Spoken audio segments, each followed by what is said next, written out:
पसीना कर सच मन हमर मुश्किल छै जीना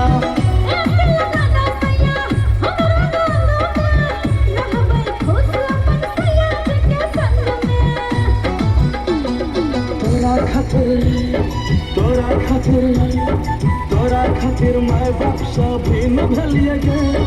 तोरा खातिर माय बाप सब न भेलिए गे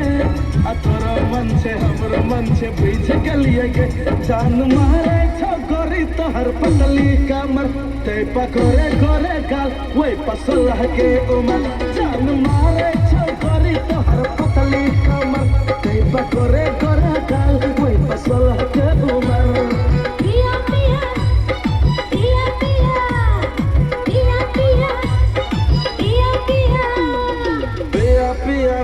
गोर बिगलिए गे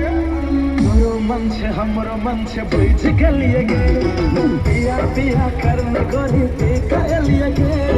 तोरो मन से हमरो मन से बुझ गेलिए गे जान मारे छो गोरी तोहर पतली कमर ते पकोरे गोरे गाल वही पसला के उमर जान मारे छो गोरी तोहर पतली कमर ते पकोरे